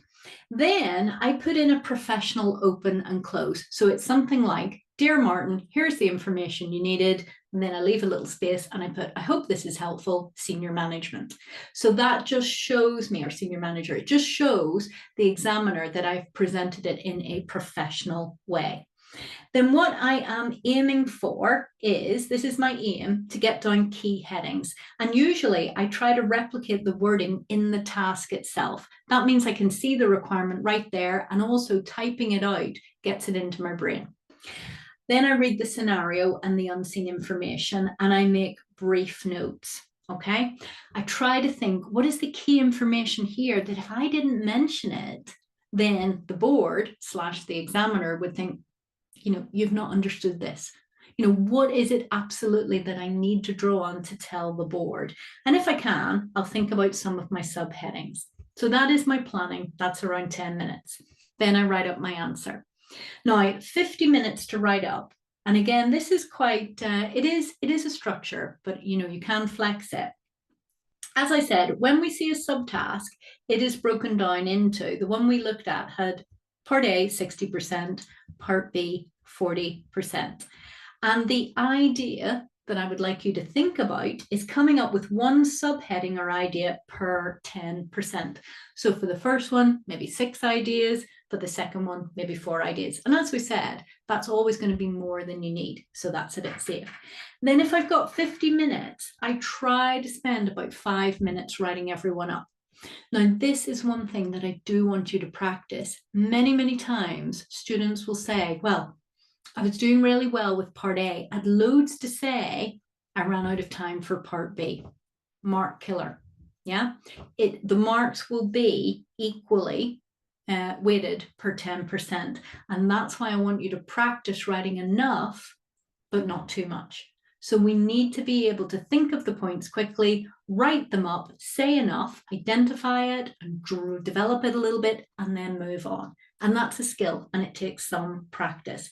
And again, thinking from a risk point of view, broadly, even points, so about 100 to 120 words per point. Remember, this is just a structure. It will never work out perfectly, but it does help you develop some skills.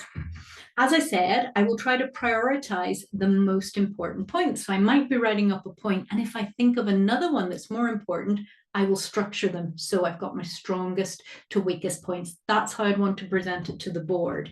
As we discussed, to help you develop those, so what? Why are you raising this point? Why is it significant? For example, does it impact a principal risk? For example, does it impact on one of our key stakeholders? Does this exacerbate a threat? Can we use it as an opportunity? You've always got to think, why does the board care? Why are you telling them? What is the impact? And as we've seen from the mark scheme, though it depends on the task, generally, strategic thinking is not black and white. We need those balanced arguments. So oftentimes in the elite group, a student will be saying, oh, I've not done very well on this mock. And the reason I've not done well is because my answer looks nothing like the Viva answer. It doesn't have to. That's a sample answer. If you've had a different point of view and it is sensible and it is justified, then you can score equally as well. Okay? So that's what we are looking for. However, that is my method. What I need you to do is find an approach that works for you. And that's why we want to do the mocks. No experimentation on exam day. I want you to go in and know this works best for me. This amount of time planning, this amount of time writing up. And how I can help you be faster is with that active preparation, those mental checklists. They really, really work. So that's what we want to look at. Now, I can see a point on the screen, which I'm going to read now, but if you have any questions with regard to that suggested structure, let me know. If you have any comments, let me know. Did you have a structure on operational or management case study that worked for you? Again, this is what we would normally do in the first workshop. So we've got an idea of what we are about to look at and study and prepare for. So I'm just going to read what's on the screen now. So regarding the unseen information, you were thinking about the first subtask. So if you're going to buy an electric vehicle as a car, you do it because of the environmental impact. Yes, I would agree with that. You'd never thought about lithium extraction, at least not until now. Well, certainly I've thought about it more than I have, and mostly because you weren't aware of the way it was acquired. So maybe the article could change everything. And the stakeholders' power would change. Excellent. So the point that you're raising there, again, this is what I love about the workshops, is you're taking that suggested task and you're thinking a little bit through it. And what I love, what you've done there, Valentina, and I do tell students to do this, when we're considering stakeholders, we need to put ourselves in the shoes of a stakeholder. And that's what Valentina's doing here. She's imagining she's a consumer. And if she did see something that maybe, had a negative environmental impact about rhodamine, maybe would it put her off? That's excellent. That's perfect. And you could build that into your answer by putting yourself in the shoes of a consumer and thinking about when would it be impactful on us. That's really good. So Billy, you're saying you find the structure helpful because you are a slow reader and short and punchy answers are more achievable. Yeah, I mean, like I say, what we want to do is have a framework that people can work towards, but that you're not panicking if it doesn't work out perfectly for you. You do need to raise a good range of points, and you do need to be able to develop each of those points. We don't want you to have all your eggs in one basket by maybe just raising 1.4 and 1 point against. Yeah? Okay. Any other questions on that? On the structure?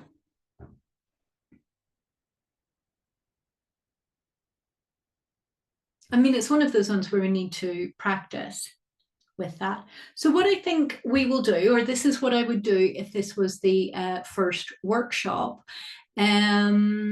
is give you a little flavor of some of the brainstorming of scenarios that you could do at home or that we do in a structured way in workshop number 2, and then essentially we do in the mocks. So let's have a look. You'll recall that I skipped over a page before, so I'm going to go back and have a look at it. And I want to show you how you can prepare a little bit in advance and get into your pre-scene and engage with the pre-scene. Okay.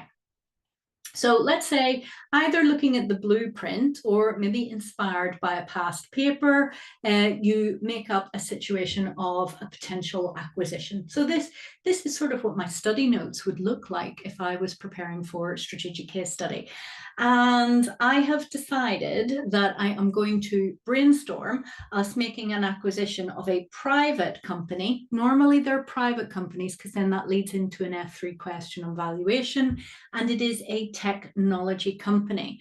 And this technology company has developed an innovative method, so maybe they have some intellectual property that will help increase extraction yields of lithium from mined ore. So we know one of the things that is key when we buy a mine or when we're operating a mine is, can that lithium be extracted on an economical basis? So if we're having to have a lot of resource in mining ore, but the actual yield from that lithium, the lithium that we can extract from that, is low, obviously that might not be financially viable. So if we were able to have technology or techniques to increase extraction yields, we can see why that would be attractive.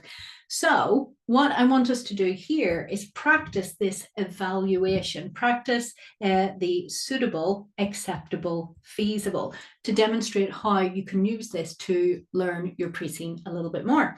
So let's start off with suitable. Now, as you correctly told me before, when we're looking at suitability, you said that we would look at this in light of the mission, and we can also build in the vision and the values.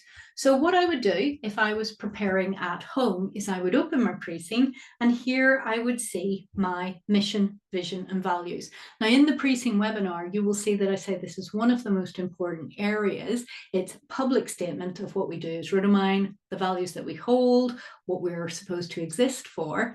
And therefore, everyone is aware of this, our shareholders, any other stakeholders, general public, etc.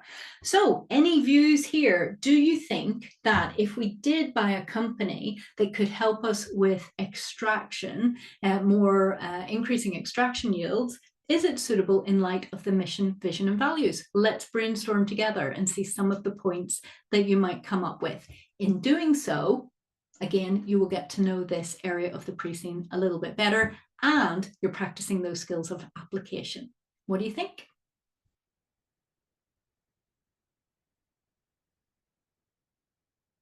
Does anybody have any views on this?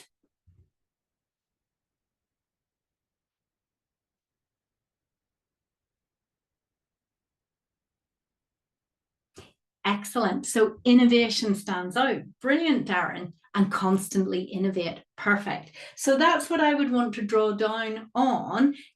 So I would want to see we operate in, not sustain. I did the wrong one there. Beg your pardon. So we constantly innovate. That is going to be a quote that you're going to be drawing down a lot. So we could say, yes, it is suitable for our values because we constantly innovate in there. Perfect. Anything else that we can think of? Cleaner. Now, cleaner is a good one. And we can pick up on that in terms of up here in our mission, it says clean and sustainable. And I would say that is more indirect, because arguably, if we can increase yields, then we get the same amount of lithium, the same amount of mining produces more lithium. So arguably, that will reduce the environmental impact. So maybe not as strong a point as the innovation, but we can mention that there. Anything else? Do you think it does? Would it help us meet customers' needs? Responsive, excellent. Very good. So it says that we are responsive to customer needs down here for a reliable supply and good quality. Perfect. So that again is what you want to draw on. So arguably, it helps us. The more that we have, the higher the yield will help us meet customer needs. Arguably, it helps with a reliable supply. In terms of the quality, though, that depends. We know that different grades of lithium, different qualities for different needs. So this shows you how you might draw on some of that information and apply it. You'd obviously have to tweak it to the unseen, but this is to get us learning the mission, vision, and values. Perfect. Now, we also talked about suitability in terms of strategic fit. So let's have a little look at some pieces of the pre-scene. So suitability, and let's imagine we're making some notes here for strategic fit. Now you can see here that from the pre-scene, we own and operate 6 hard rock mines and 3 traditional brine mines, and they are in 6 different countries, and we are one of the largest lithium producers. Okay, so that's a little scene setting. Now, the information that we have here, is there any way that you could say that increasing the yield or innovation around increasing the yield will help us address a current problem that we have? What points would you make based on the table that we do draw on quite a lot in the pre-scene?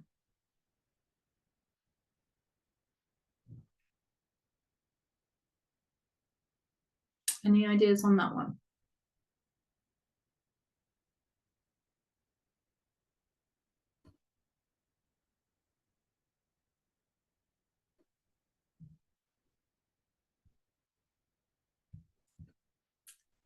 Yeah, it depends how it's done, for sure. Is it powered by electricity? What I'm looking at here, and again, it may or may not be relevant, is when we look at the environmental impact, this is one of our biggest problems and our biggest criticisms. We know within the principal risks that we are worried about changes in environmental legislation, for example. So again, if we can increase the yield, this will arguably give us the same amount of lithium and reduce then the CO2 emissions and maybe the water usage. Now, again, it's arguable. We might use it just to increase supply. And which would it help the most with? Arguably, it would help most with hard rock mining because that is the one that has the most negative environmental impact. So again, we're just doing some of our thinking in advance. If it was applicable to hard rock mining, then that might be attractive to reduce some of those statistics when it comes to carbon. Another thing that we might have to consider is, again, what permissions do we need in terms of different countries? So is it viable that we can roll it out there? And again, does this extraction method work? Whoops, sorry, jumpy screen there. Does it work for both of these hard rock mines, or does it work for just one of them? We would need to read the unseen there. But what we're doing now is we're just getting into that pre-seen more. We're training ourselves for some of those things that we would need to look at in the unseen information.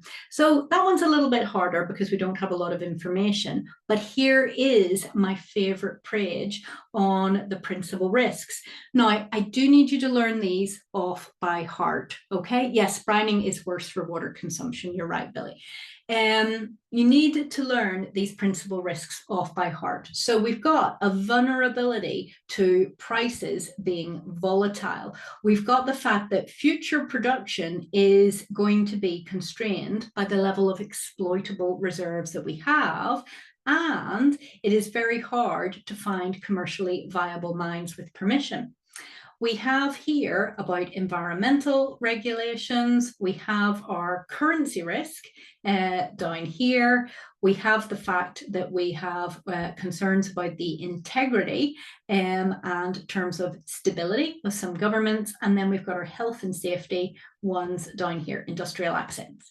So of those principal risks, does this suggestion help any of those? Does it help address any of our risks? Because that would be a better point, I would say, for strategic fit. What do you think?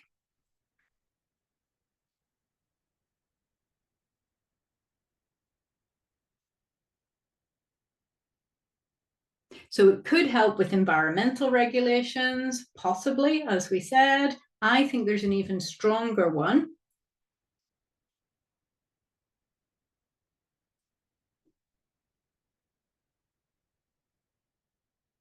Any ideas? Perfect, Darren. Spot on. I think it's this one that is the most important. This is the pre-seen information that I would want to draw down on. So Darren, Christina, Billy, perfect.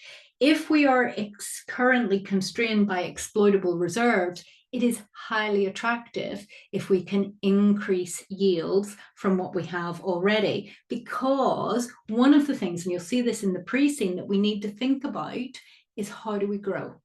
It is not going to be easy for us to grow because of the physical constraints. We're told there weren't very many viable mines. We're told that we have exploitable reserves. That is the point that I would prioritize then for my strategic fit. It is stronger than looking at the environmental side. So those points, yeah, if I was looking through the pre-seen, they're okay, but having a look at the principal risk, bam, much better point. So what are we trying to illustrate? The more that you look at the pre-seen and the more you brainstorm in advance, if you see a scenario like this on exam day, you've kind of done all of that thinking, you know what your best points are, and you can adapt them to the unseen information. Now, when we look at acceptability, you've already told me that looking at acceptability is with regard to stakeholders. We can't look at all stakeholders, so we would prioritize a couple of the key players based on the scenario that we had in front of us. So why do I have my share price graph here? So I've pulled out a little bit of an extract from the pre-seen here. I like using this all the time. Now, thinking back to what you've done very well for me, we need to put ourselves in the shoes of those key stakeholders. So we put ourselves in the shoes of shareholders here. So let's have a look at the share price graph. If you were a shareholder, how are you feeling based on this graph? If I'm thinking about if a strategic option is acceptable to you, what do you want? So tell me what our shareholders want and tell me how they currently feel at this point in time. Yeah, so they want that, arguably, they want that higher share price and dividends. So what they want is share price, what they want is dividends, and clearly the profits, hopefully, although it's not always guaranteed, are going to grow that. They want to generate that longer term shareholder wealth. Very good. Now, if you're a shareholder here today, how are you feeling? What's been your recent experience with Rhodomine?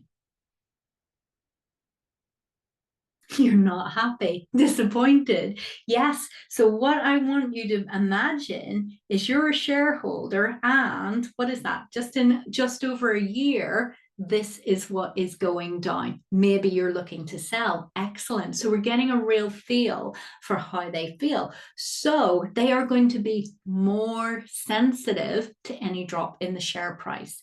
They are going to want more profits, and arguably, it's always about arguably, they're going to want those profits sooner rather than later. So think about our acquisition. Is something that is going to increase yields likely to be attractive to shareholders?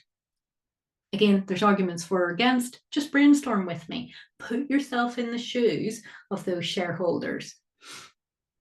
Yes, and the beta, perfect. So we know we have a relatively high beta.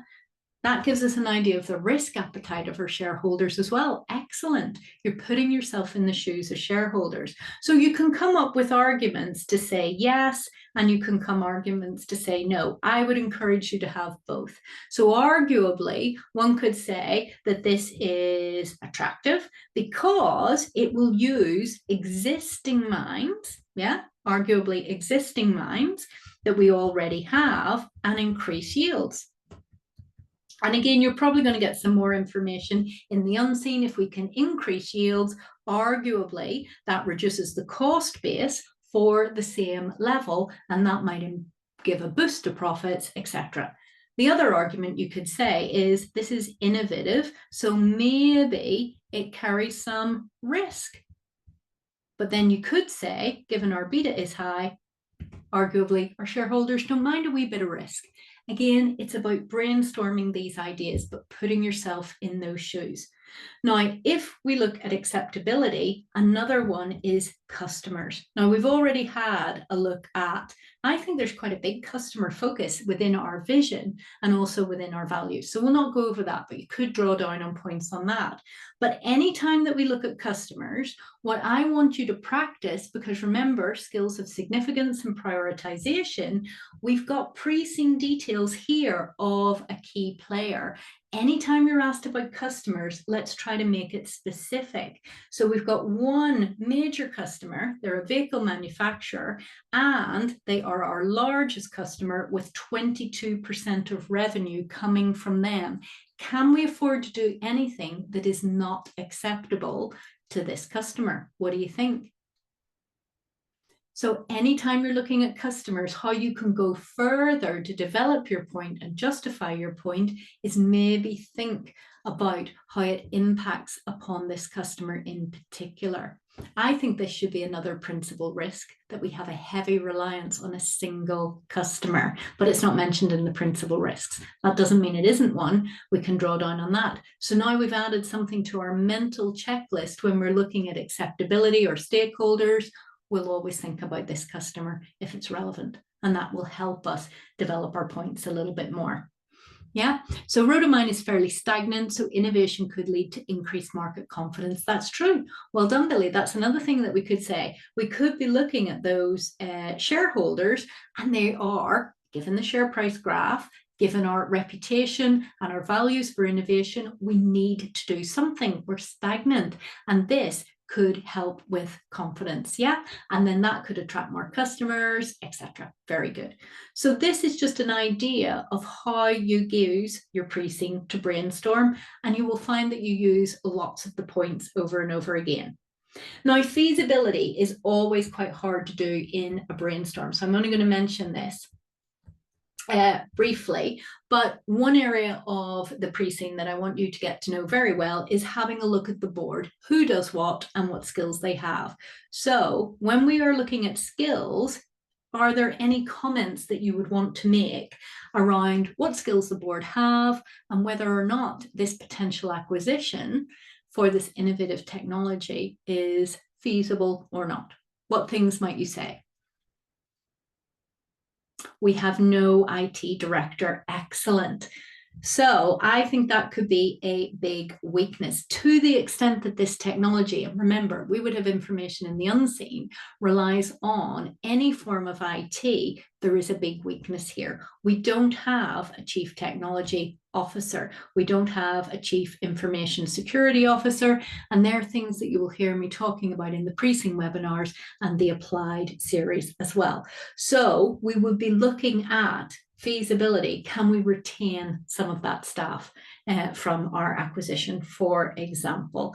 And then in terms of feasibility, again, just another area that you can pick out on with innovation. We have our reputation for innovation. We've already looked at the vision and the values there. We have a research and training facility. So we've obviously got some skill base there.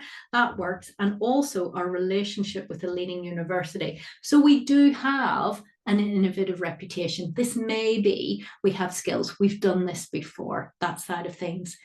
And so what I'm trying to do here, and I'm hoping that I'm selling you on this, is the more brainstorming that you can do, you will know the pre-scene inside out, and you will be thinking about it in an exam or practical context all the time. So that's how I want you to prepare your technical knowledge. That's how I want you to prepare for the pre-scene. Brainstorming, in my view, is key. Does that give you an idea of how you might prepare for case study? Take 15 minutes, make up a scenario based on the blueprint, and make yourself some notes. What can you find in the pre-scene, etc., etc. Is that something that you think you would find helpful? It is a lot of work, definitely. But I tell you what, when you start, the first couple you do, you think, wowzers, there's so much to do here. But this is another thing we talk about in the elite group, points will be recycled. So for example, we've already got a little bit of a better knowledge on our mission, vision, values. That principal risk document, you're going to be on with it all the time. Now we know anytime we mention a customer, we're going to draw down on that major customer. You will find that there's a lot of overlap. It really helps. And this is what I would do to prepare for strategic case study. So that's pretty much what we would do in workshop number 1. To close off the workshop, and I am hoping I'm going to see a lot of you back with me. Let me just scroll down.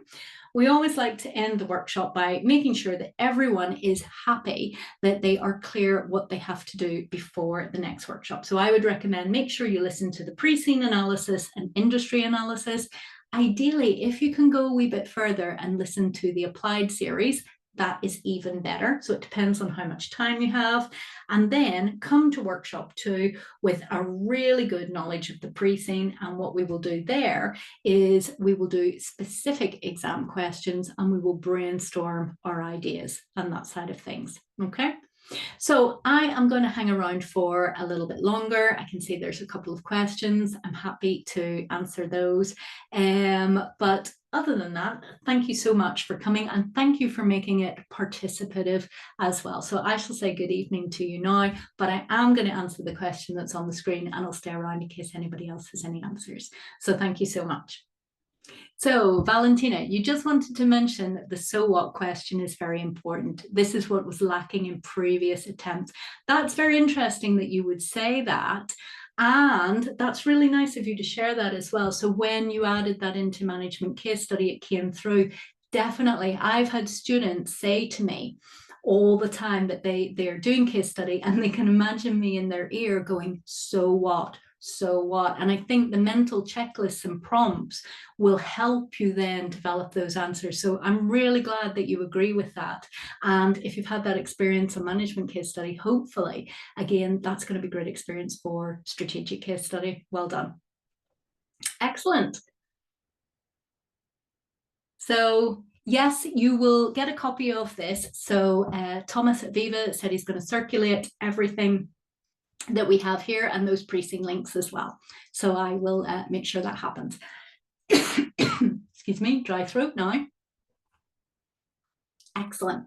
So if there's any other questions, I am happy to help. Otherwise, hopefully we'll see you on those. You can contact me between sessions. So if you sign up for the elite group, then Viva will walk you through how to use the app and the community space, and you can direct message me on that. So that's how you do that. Perfect. And what we will do, normally I would do it in workshop number 1, but I'll make sure we do it in workshop number 2. You will see our community page, which is for the elite group only, and then obviously you can direct message me. It's really good. It's one of the things that I like most about the Viva course. And I'm so nosy, I like to know how students are getting on as well. Excellent.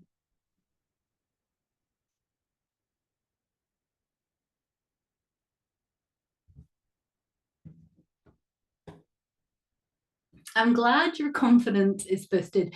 Now, in terms of pricing and upgrading, that's something unfortunately, I do not know the answer to. What I would like you to do is if you contact info@vivatuition.com, they will be able to answer your question. So if you have any difficulty with that, or if you need to email me and I can chase things up for you, you can contact me at laura.winkworth@vivatuition.com. Okay, but it's info@vivatuition.com that will be able to help you with any upgrades and pricing and that side of things.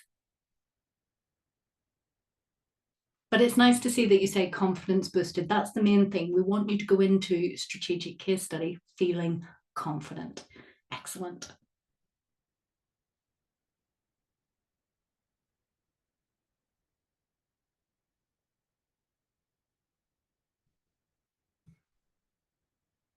Goodbye. See you soon. Excellent. Okay, so you are very, very welcome. Very welcome, and good luck as well. So I will sign off now unless there's any other questions. Thank you so much for attending, and you are very, very welcome. Excellent. Take care, everyone. Bye-bye.